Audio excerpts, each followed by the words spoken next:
Anyway, it's lovely to be here, and I must first of all apologise for not being able to speak Swedish. This is one of my big failings in life.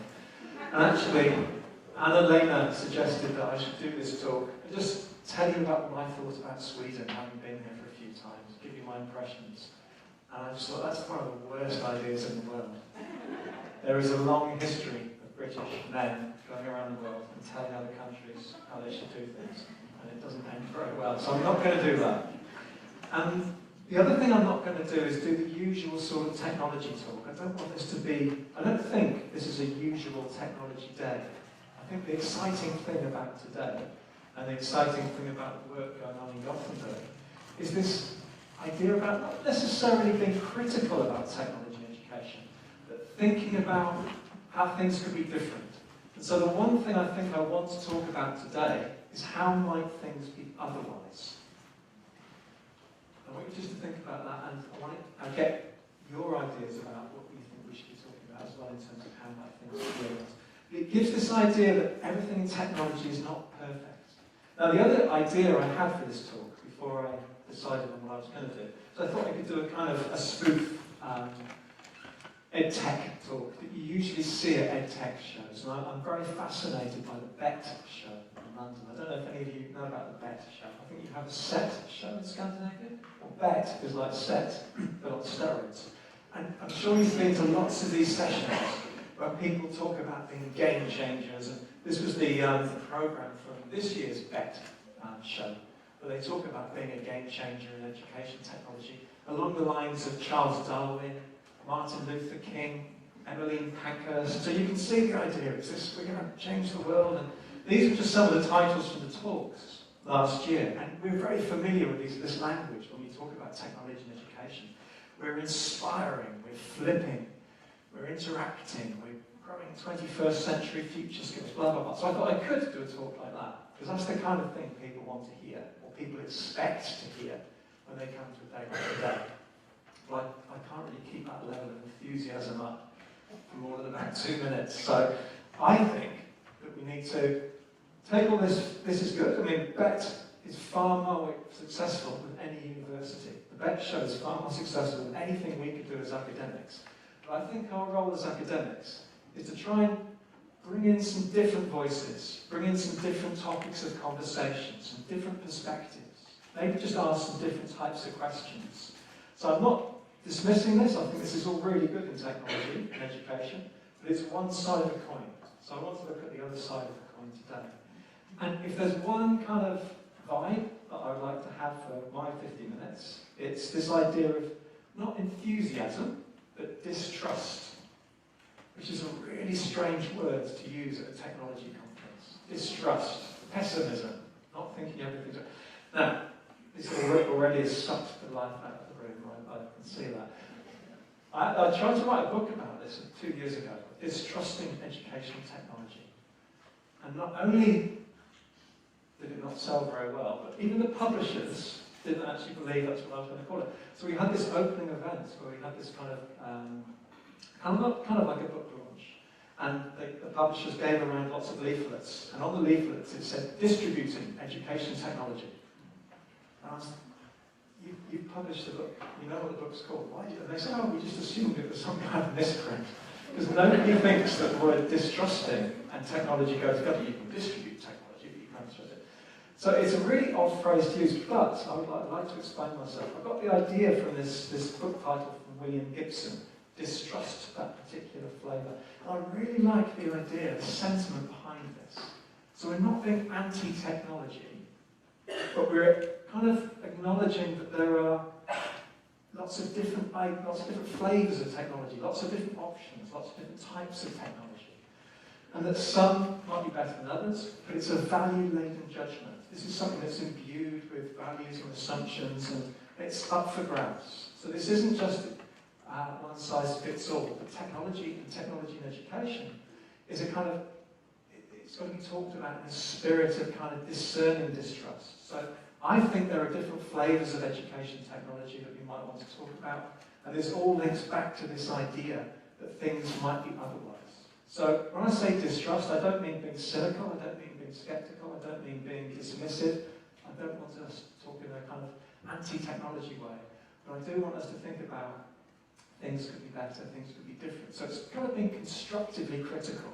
I want to make the world, and I want to make schools and education a much, much better place. Just as much as all those people at the Better Show and the Set Show, I just don't think that it can ever be actually achieved. But I'm really happy to be proved wrong. So, if we're going to be distrusting about technology and education, what are these 10 things I think we should talk about? Now this is also going to show that I have no idea how big the room is going to be and how big the PowerPoint slides should be. So a few of my PowerPoint slides are a bit too small. But don't worry about that, we also have some very big words as well. These are the 10 things I want to talk about, and I'll go through them in order so you don't have to squint and work out what they say at the back. But I don't want to just come here and talk at people. I'm really, really interested in what you all think is really important as well. So I'd really like to try and make use of the Twitter channel. I understood that bit in Swedish. There is a hashtag for today, popupdig17. If you are on Twitter, and if you can think of an 11th thing that you think we really should be talking about today, could you tweet it with the hashtag popupdig? I mean, you could even put number 11 next to it. Whatever you think we also need to be talking about, and then halfway through the talk, Tom is going to collate, crowdsource all the ideas, and then feedback, and we can see what else you think is important. I've got 10 things I think are important, but I bet you've got 10 better things to talk about, and I bet you've got 10 other things to think about. So let's all get talking together. The whole point of today is to have a conversation about technology, not just you to be lectured for the whole day. Anyway, my 10 things first, talking about lecturing. These are just things that come not off the top of my head, but these are elephants in the room, I think, whenever I go to a technology conference in education. And the first thing is a kind of very professorial thing to say. What do we actually mean by some of the key terms that we use? I'm really interested, what do we actually mean when we talk about technology in education technology? Now, I'd really like to think, one of the things we always say to our teacher students is educational technology is not about technology, it's about education. And we always overlook the education side of things. Now, we always used to say that 20 years ago, and I like to think that we've progressed a lot since then. Every so often, I'll see things like this, which is one of the Australian education technology magazines, and I'm still not convinced we've moved beyond this fetishisation of the gadget. Why on earth would you need drones in schools? Well, absolutely no idea. But drones have come along, all of a sudden teachers all around Australia and the UK are buying drones because drones are really cool and they can bring them in, and there's not really much talk about why or how or when or where, but we've just got the technology. So I think when we talk about technology, we need to move beyond a kind of fascination with the gadget and the fascination with the technology and think about education technology in much more kind of layered ways. There are lots of ways to do this. I mean, I'm sure lots of academic work will talk about educational technology as an ecosystem or as a kind of a complex of different... I quite like this idea of 3 different layers of talking about technology from Sonia Livingston. We need to talk about the devices and the artifacts. And actually, I think we need to talk about that in a lot more of a kind of nuanced way. These are not just things that come down from the sky, but they're designed and they're developed, and as a thing, both physically and coded, technology, devices and artifacts are really, really interesting. But we also, when we talk about technology, when we talk about something like the internet, we're not talking about copper wires, we're not talking about modems, and we're talking about activities and practices, what people actually do with technology. Again, it's a really, really important thing to think about. And then last of all, this third layer is this thing that we all know about, but we tend not to talk too much about, is context. And Livingston describes that as the social arrangements and organisational forms that surround the uses of technology. But in education, that covers such a wide gamut of issues. We've got policy, we've got curriculum, we've got assessment, we've got the economy, we've got the Swedish economy, we've got the global economy, we've got parents, neighbourhoods, there's so much stuff here when we talk about having a drone in a classroom. But when we talk about technology, I think we really need to think about things in this much more kind of layered way. And also when we do this, I think we need to look beyond the hype of new technology. I hate the phrase new technology, because it kind of implies that it's something special about it. One of the things which I try to do in the book that nobody read and bought, was make this distinction between moving beyond talking about state of the art and talking more about what I call state of the actual. It's all very well to talk about what could happen and what should happen and the potential of technology, but we really need to talk about what's actually going on now. Because this is what matters. If you've got a kid in school now, or if you're a teacher in school now, it's the state of the actual that really, really matters. So let's just talk about the technologies that we have. And this fits very neatly with what academics would call post-digital, which is after the digital. We've got over talking about digital technologies or being online or being offline. It doesn't really make any sense to talk about that anymore. We're always online and offline. This room, there's a bunch of code going on, there's a bunch of physical things going on, it's just a big mixture. So we need to talk about the technologies that we've got, get beyond the kind of the thrill of the digital, and talk about the things which are not so good, the glitches, and the gaps, and the closures, and the things which are not perfect. The other thing which I think, or number two that I think we need to talk about is learning. Every time I go to an EdTech conference, people talk about learning. Learners. I want to put a question mark after that. I'm not sure why we talk about learning so much when it comes to technology and education. Number one, I think we often skirt around the issue that there's not much evidence for sustained learning gains when we use technology. It's the holy grail of education research to try and prove that technology causes learning. And actually most education researchers acknowledge that you can't do that because there's so many other variables going on. It's not even a question that's worth asking. And I think more importantly as well, a lot of technology used in education is not actually meant to have anything to do with learning. Most of the technology that's used in school, you could argue, is about perhaps supporting studying, or perhaps supporting the delivery of content, or it's about monitoring, or it's about administration or management. Lots of the technologies we use are not necessarily about learning. I've often had a beef that learning management systems should not be called learning management systems, they're management systems. And that's fine, that's what they're for. Whenever we go to a technology conference, we talk about learning and learners, and we don't talk about everything else. Education is a lot more than just learning. And this fits really well with a really interesting philosopher of education called Yester. And he's actually made the point that in education in general, we talk far too much about learning. He refers to this as the learnification of education. And one of the points he makes is if everything we say about learning, everything we say about education is in terms of learning and learners, then we miss out on really important issues in education. And this is something I think education technology is particularly kind of guilty of. There's a lot more to education. It's one of the things I'd love to talk about today. What are the broader purposes of education and technology, apart from learning?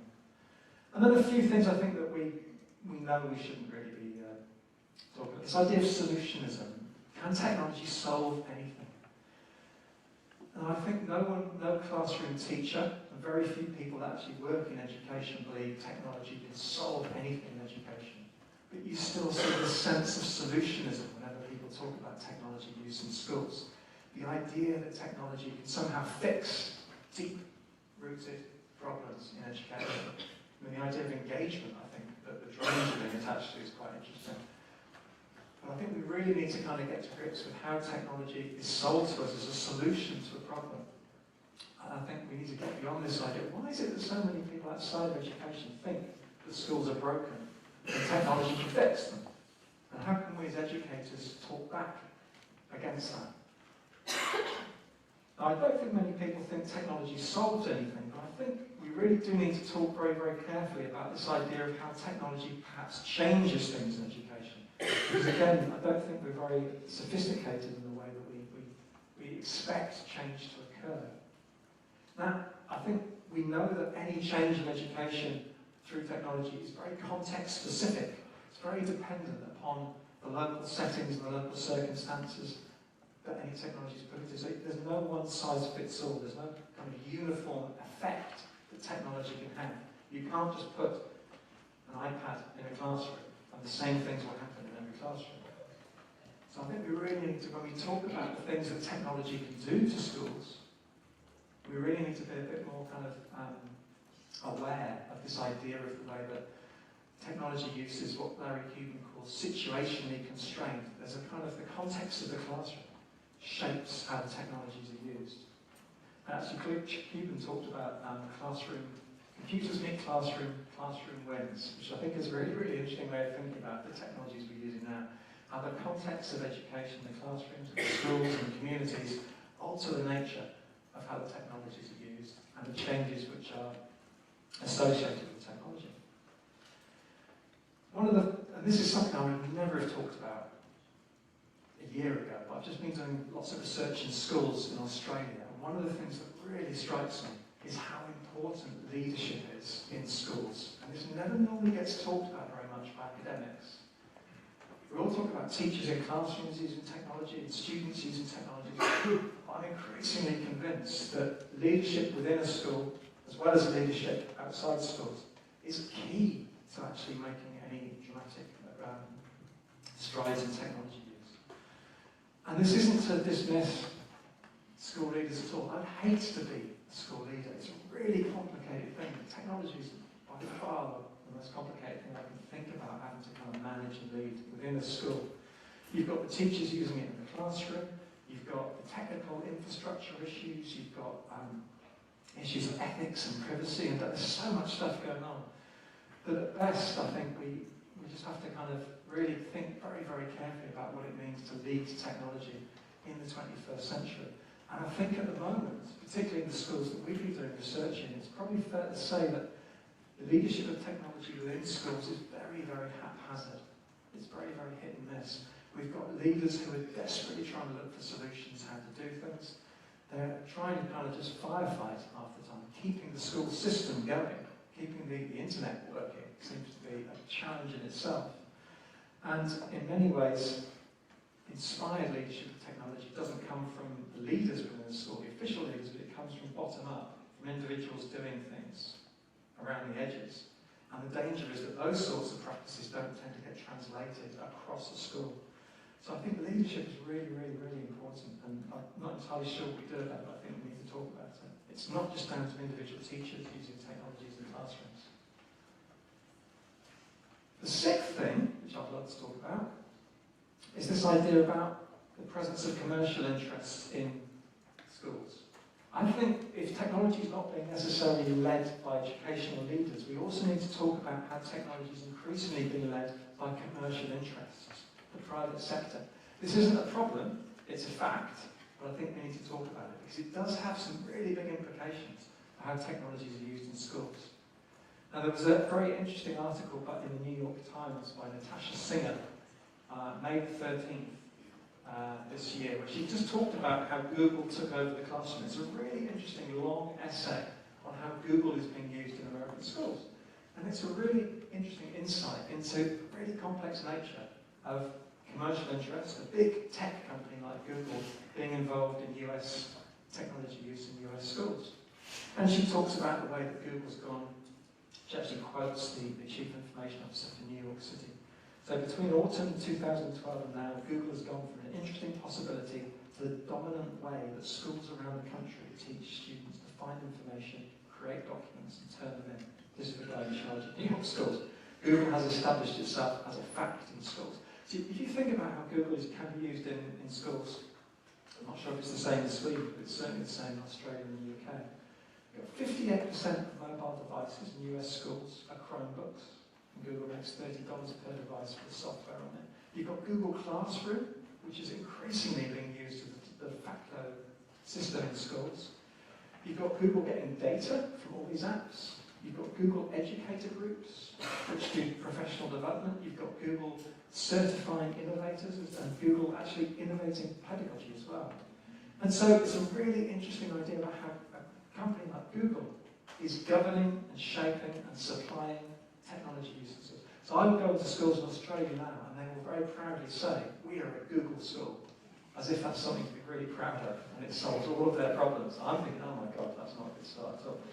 I think we need to talk about this, and the great thing about this article is it's not pejorative, it's not saying all technology companies are bad. We need technology companies, they build the things, they have expertise. In some ways, more involvement of the private sector in schools could be a great thing. there's expertise, there's economies of scale, there's enthusiasm, there's thinking outside the box, all of these things. But, and this is what this article is really good at saying, there's possibly a culture clash. Actually, Singer talks about a culture clash between Google, a build it first and tweak it later, Silicon Valley company, and schools that have protection issues, legal issues, duty of care, a public interest to also serve.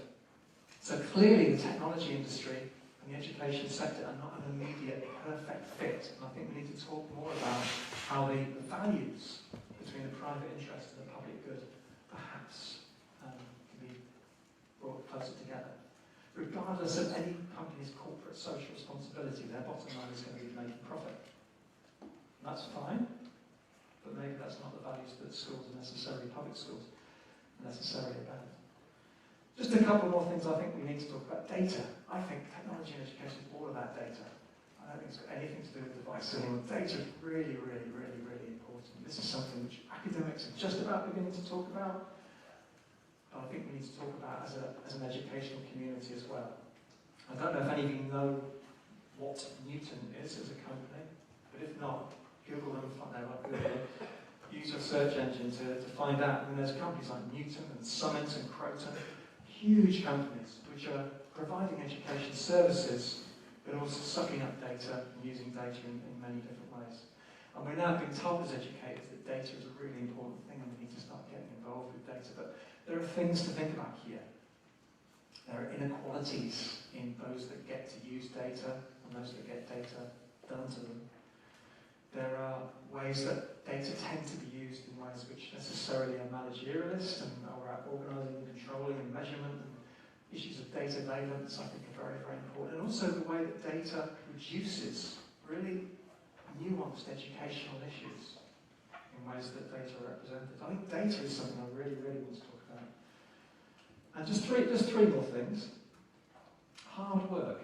I think technology makes teachers work really, really hard.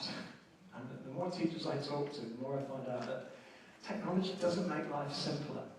Technology doesn't make life easier. We tend to talk about technology as just a teacher's friend that facilitates innovative pedagogy, can alleviate those administrative burdens, and basically make your lives much better. This is a great quote from Bill Gates last year, promising that technology was going to get rid of the drudgery of teaching, like creating homework and grading homework. Teachers want to get in and help individual students. So technology is mostly about eliminating the stuff that teachers are not enthused about it. Now I'd say Bill Gates is not a teacher, so he doesn't necessarily understand that creating homework is actually a really creative process that most teachers enjoy doing. Grading should be a really important part of the teacher's profession. But even if you take all of that as well-meaning, I don't think this is the reality of teachers' use of technology. So I see technology making teachers' lives much, much more difficult. Technology doesn't lead to teachers doing less work. It seems to lead to teachers doing more work. Standardization, duplication, busy work. Always having to produce evidence, being measured, working 24/7. How many of you have opened an email in the evening or on a Sunday night? But that's not technology getting rid of the drudgery of teaching, that's technology taking the drudgery of teaching into your home life. So all of these things, I think, are really, really important to talk about. And you don't normally hear people talk about them in tech conferences.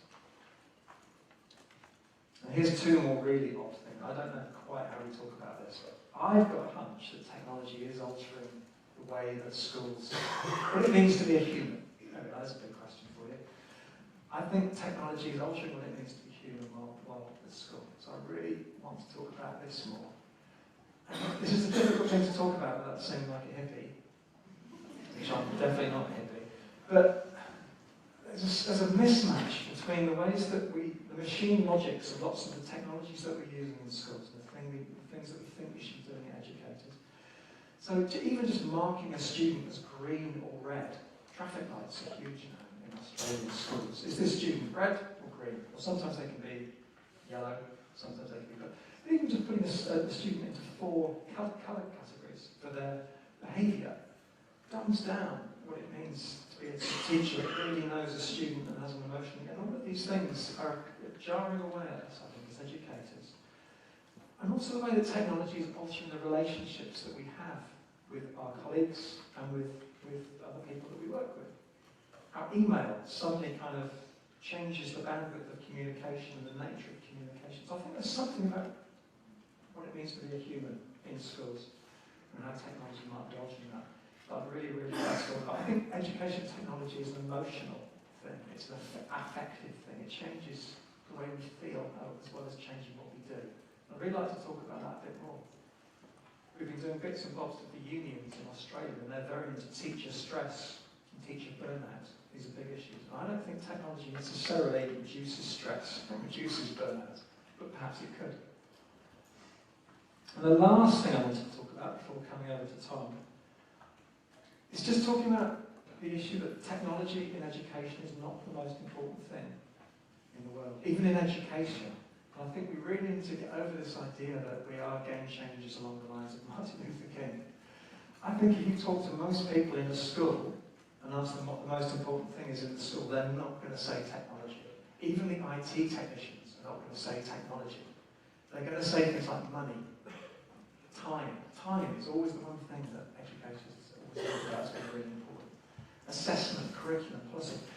And so I think the elephant in the room at conversations like this is that technology used in schools does not have to be very good.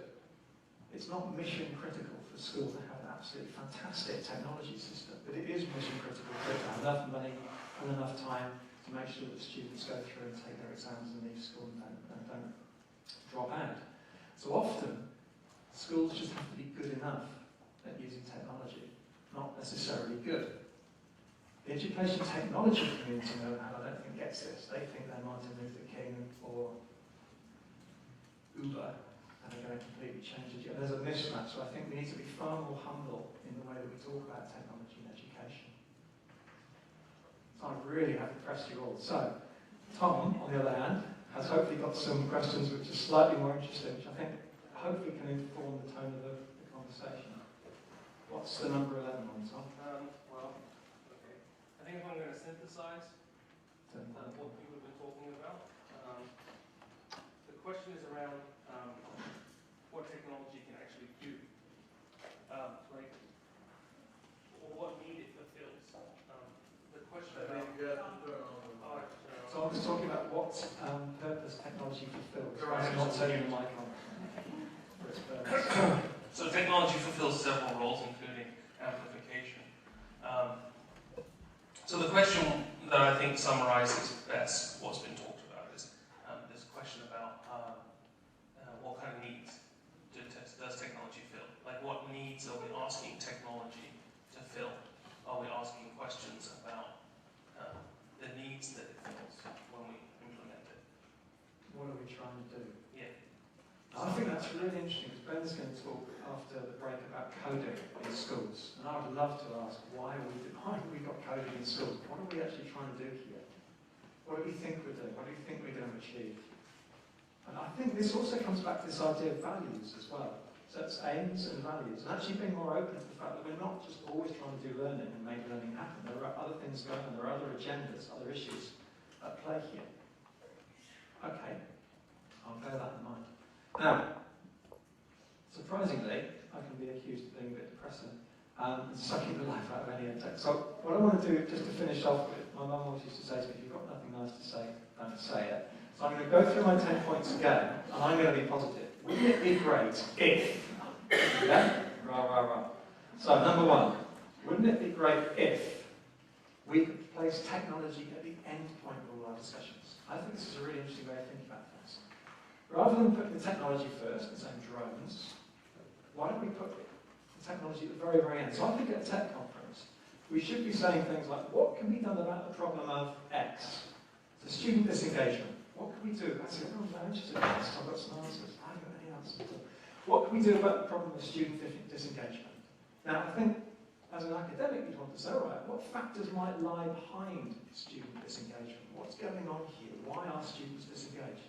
Now, already there's a bunch of issues there that you can think about in terms of content, in terms of the way that the teacher's doing things, in terms of curriculum, in terms of the context of the classroom, context of the school, the Swedish education policy, blah, blah, blah. Then you can bring some theory, and what things do we know might work to address these factors? And already, that's already a year's worth of work, I think. And how can we then do these things that we know might work to address these factors, to address the problems? Now that, I think, is what education technology should be all about. Only then do you ask the question, how might technology support us in doing this? And that's way, way, way down the line. And you also then need to ask the question, what might be the unintended consequences of using this technology? Because you can't just employ technology in schools without things happening. And then I think we're using technology and talking about technology in a much, much more useful way. Now I think you can do that, and our technology use will be improved tenfold. I still have absolutely no idea how that question would ever answer with drones. I can't see what they're used for at all. Interesting, I was trying to get teachers to explain to me why you bought drones. Two things I could think of. Training students to film using drones, and filming sports teams playing so you can see the way that they moved around the pitch, which didn't seem to be worth $5,000 worth of spending money. Anyway, I think drones possibly don't work that way, but lots of other technologies I think can be. And so coding would be really, really interesting. What sequence of questions would coding be the answer to? That's possibly something to think about for later on in the day. So wouldn't it be good if we could do that? Yes. Wouldn't it be good if we could be clearer about the reasons for using technology in education, which I think is what Tony's actually saying right here. I think we should, two things here. We should call out EdTech for what it actually is. And that, I think, means thinking of different language. Language is so important in education technology. So I don't want to talk about inspiration and innovation and flipping the 21st century. What other language could we be using to actually make it really clear about the reasons for using technologies in schools? So rather than a virtual learning environment, if you call it a content management system, I think that's a completely different spin on what the technology is for, much more accurate spin. And I also think we need to be a lot clearer about what we're actually trying to do. So here, what are we actually using this technology for? And if it's not learning, then what exactly? What are we hoping to achieve from this? So again, coming back to coding, what are we trying to achieve with having coding in schools? If it's not about industry skills, which I'm not sure it is, what else are we trying to achieve from coding in schools? But if we're going to talk about learning, and we're going to talk about thinking, then we need to be really clear about the types of thinking. It's no good just to say, oh, computational thinking. What does that actually mean? What are we actually trying to achieve here? Wouldn't it be good if we could talk about the failures of EdTech? I'm fascinated in technology conferences that people never talk about things going wrong. So this is the flip side of solutionism. It'd be brilliant if we could talk more about the history of past failure in education technology and have a much better shared understanding, common knowledge about how these things really play out. So again, coming back to coding, it's really interesting to talk about the coding in the 80s that, say, in the UK we had. At the time, was judged to be an utter failure. There was a computers in schools scheme, which was after a while was called computers in cupboards, because people just put computers in the cupboards and nobody actually learned to program them. Now, the history of coding in British schools in the 80s often finishes with, oh yeah, no one learned to code and the lessons were rubbish and the computers weren't used, but they developed the ARM chip, the chip that's in every smartphone that we have and sent, brilliant technology. Now, I'm not sure that was the purpose of putting coding in schools. It's a great side product, but I think if you wanted to do that, why waste the time of millions of students and thousands of teachers and millions of educational pounds on doing that? So I think if we talk about history of technology, we can be much, much more nuanced about what we're doing. The great thing about coding is, as far as I can see, we're just doing the same things now as we did in the 80s, in many ways. Isn't that Einstein's definition of madness? Doing the same thing again and again, but expecting different results. And I was very excited to see is it Helsingborg has got a museum of failure? I would expect it to be stuffed full of education technology. And there's many. Now, the great thing about this is it's actually looking at so-called failed technologies to explain about what they actually led to that was a bit more useful. And I think that's a really interesting conversation to have about technology used in schools. It doesn't work, but it often has interesting kind of consequences and second-order effects. So let's be more upfront about our failure. Wouldn't it be great if we could recognise technological change as something that has to be worked at.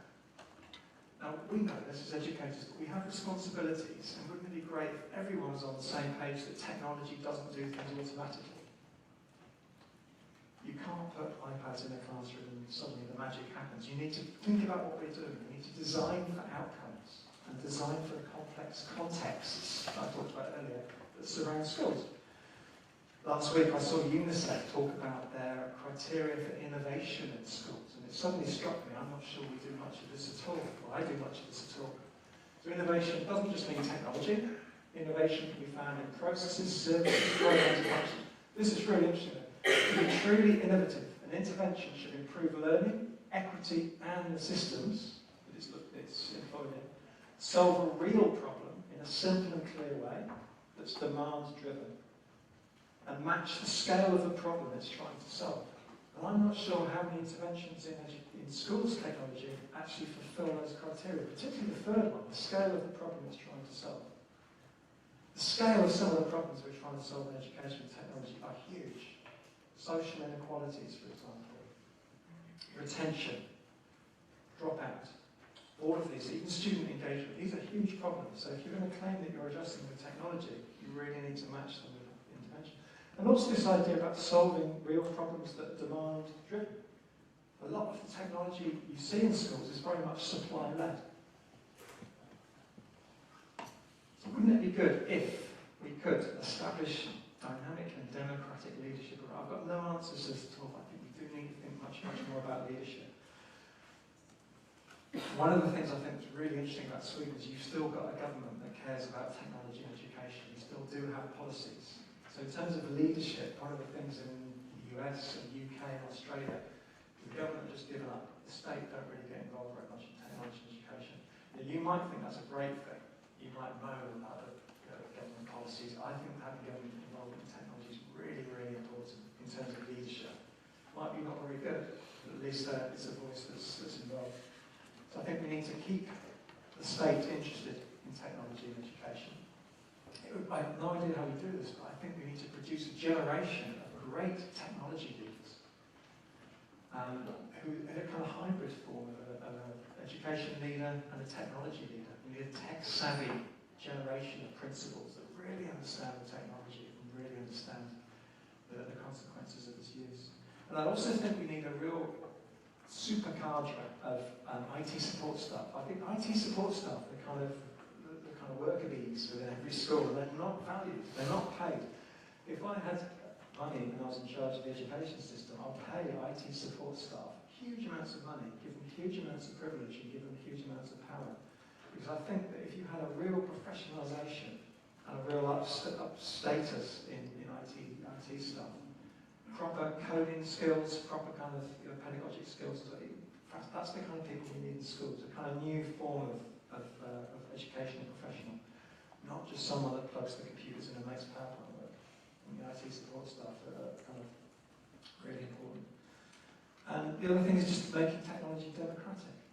Now, again, Sweden is, I'm going to tell you what I think about Sweden, but it does seem to be that there's much more of an acceptance about schools being more democratic and co-constructing things in schools. And I'd love to see technology in schools really set up around that ethos. One of the big sticking points in schools in Australia is every school have a list of websites that are blocked. You cannot go on YouTube, you cannot go on this. It'd be great if that list was actually co-constructed by the students and the teachers. Because I'm sure you have a very different list, and they'd be very, never ever happens. So, leadership, I think we can rethink. It would also be really great to rethink the way that commercial actors work in the public interest in schools. I've seen some great suggestions along these lines, that all education work should be pro bono, that no one should be allowed to make a profit, for example, from educational data. That's quite an extreme proposal, but you can see along the ways that maybe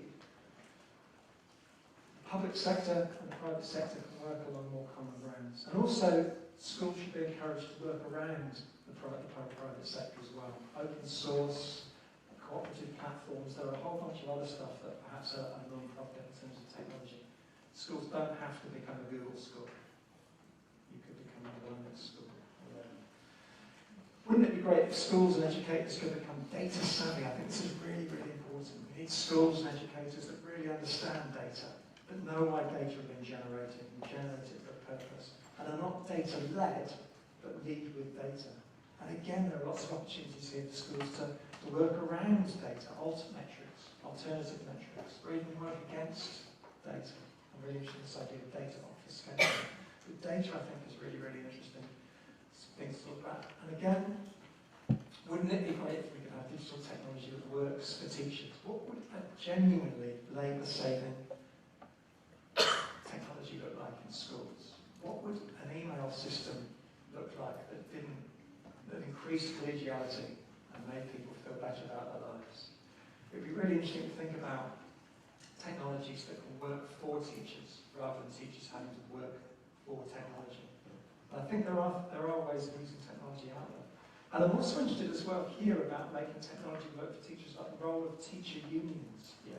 I'm amazed that the teacher unions in Australia were up in arms about some of the technologies which are used in terms of making you answer your email on a Sunday night or work during your holidays. And all of these things about the intensification and the extension of teachers' work into their non-working lives. It'd be great to have a talk about that. And the last two, rethinking the values of education technology. Wouldn't it be great if we could actually talk about the values of education? What are the values of technology in education? Probably a question you've not really thought about. What are the values that are baked into the technologies that we use in reality?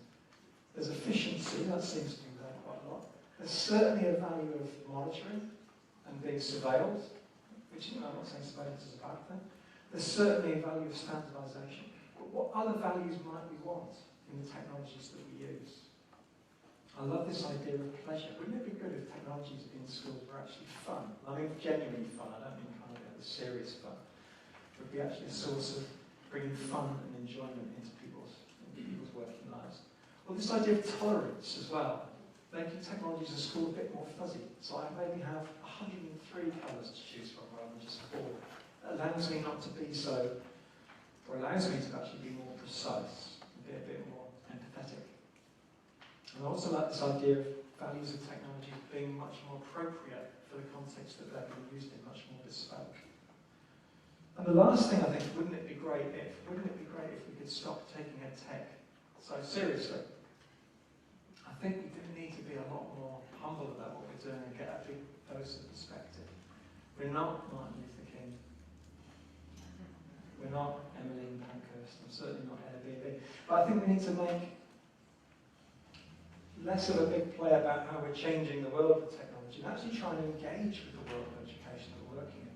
I think we need to make better and clearer connections to all of the other stuff that goes on in education. And in some ways get conversations about technology going in conferences that have nothing to do with technology. Because often you find that we have these conversations about education technology in our own little bubble. And we never talk about these things when we're in other contexts. These are conversations that should be going on in conferences about special needs, or conferences about assessment, or conferences about, I don't know, resource management.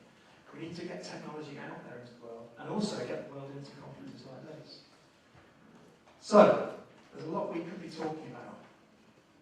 So I guess what I'm mainly arguing here is that we just talk about technology and education in a grown-up manner. That there are no quick fixes or easy wins, none of us are Gandhi or Martin Luther King. But we do need to make education a genuine site, I think, of conversation. And that's one of the things I hope we can do today. There's no clear-cut solutions. There are no 10-point plans or silver bullets. All we can talk about, I think, or hope to achieve in education technology is just talk about the complexities of the problems that we're addressing here and why we always seem to fail and things never seem to get better. We're stuck in this loop of hype and hope and disappointment. And one of the key things I'd like to stress on behalf of all of my colleagues in Gulit, in Gothenburg, and in academia in general, is that you shouldn't look to academics for answers. Academics have got no answers at all. That's not what we're here for. The whole point of academics, I think, is to not present solutions, but help pose better problems, which is the kind of things that social scientists say. When I say academics, I mean social science. I'm sure natural scientists are always coming up with good answers. But I think the value of a university is to actually be a bit provocative and to allow for space for us to talk like this. You don't have to pretend everything's great. You don't have to pretend that everything is unicorns and rainbows. technology in education isn't perfect. So a day like today, I think, is just a means of talking more openly and honestly about the issues and the challenges and what we think is at stake. And I don't think that means giving up.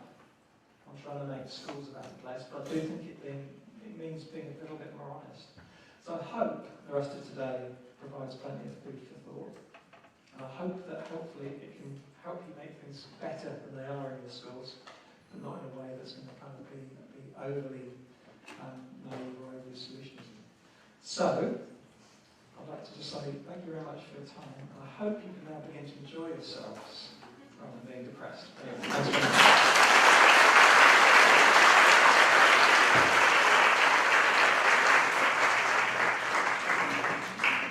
Thank you so much, Neil. And you actually, I agree with your mother. And I think you succeeded. You gave us hope, didn't he? You gave us some signs of how we can try and think about how to make things a bit more constructively better. Yeah, constructively better. Yeah. Thank you so much, Neil. Thanks very much.